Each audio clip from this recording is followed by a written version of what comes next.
The evidence leader shifts the focus to something more personal. Questions around a family-linked security business and its accounts. This is where things usually get sensitive. Listen closely to how Sergeant Nkosi responds here. Do you and your brother keep any system of accounts in relation to these monies that get paid to you for your brother's purposes?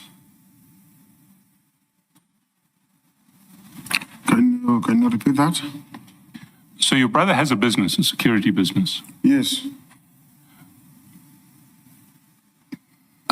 I've seen evidence that that business does fairly substantial turnover. It's not, I mean, it's a business that I would imagine does a turnover that runs into millions of rands, not sort of thousands of rands. Is that a fair assessment? That's correct. Now, I presume it's got a proper set of accounts for the business. That's correct.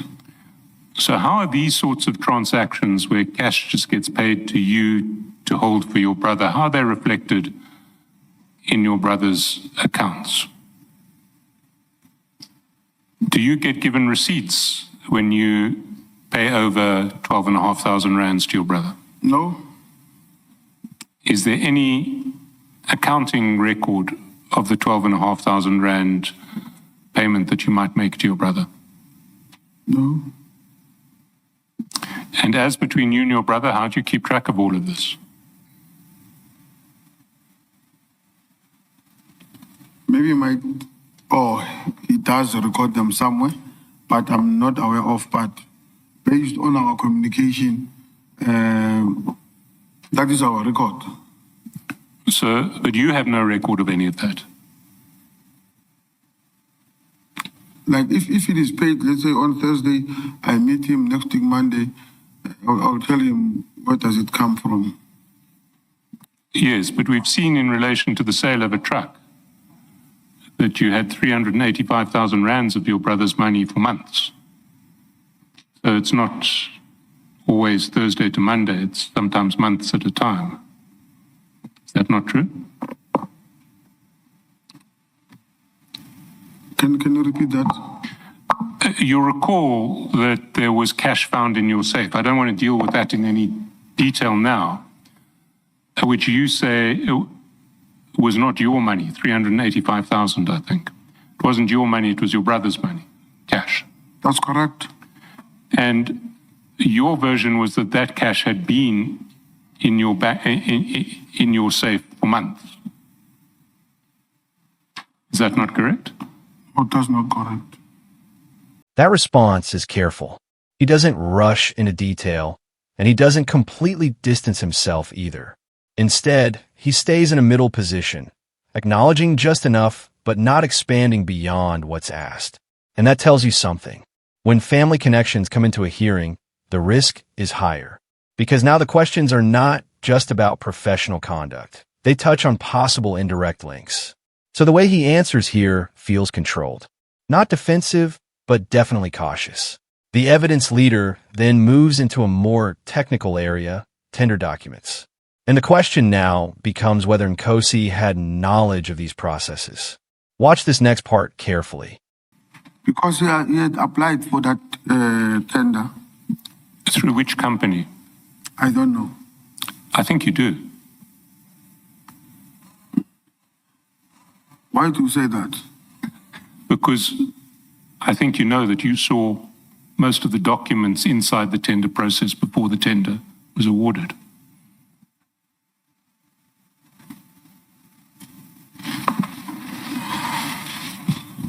No.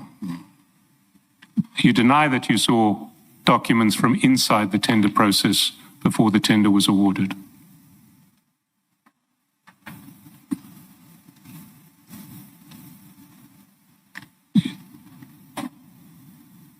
I'd need a yes or a no there. No. No, you say.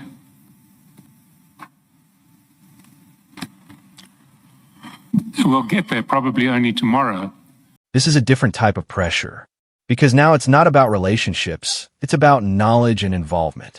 And notice how he handles it. He doesn't overcommit. He doesn't say more than necessary. That's important, because once you confirm knowledge of tender processes, it opens the door to deeper questions. What did you know? What did you know it? And what did you do about it? So again, the response stays measured. He keeps it within limits. Then the conversation takes an unexpected turn, with a mention of Julius Malema. This introduces a political dimension into the discussion. Listen to how Nkosi addresses this. General Dlamini then gives you 7 other companies that he says are what the Red Berets want for this tender, and he says, ask the CFO to check out with CIC Juju if this list is correct. You then send a message which goes back to the original 2, Ngapeshea, which is your brother's company, and El Shaddai. The CFO then says to you, a few days later, I had a meeting with Action SA and EFF yesterday, telling me to submit 5 is an insult and didn't sit well with me. So what he's saying is there were 2. We got a list from EFF saying add another 7. We came back and said 2. I met with EFF and Action SA. They said 5, and that was an insult. Is that not what's going on? No. What is going on?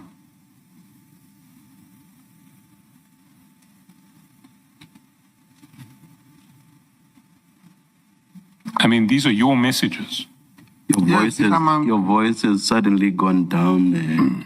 No, it's not that maybe my voice has gone down because I'm frustrated by the questions. My voice has gone down because my mind is blocked. I'm tired, Commissioners.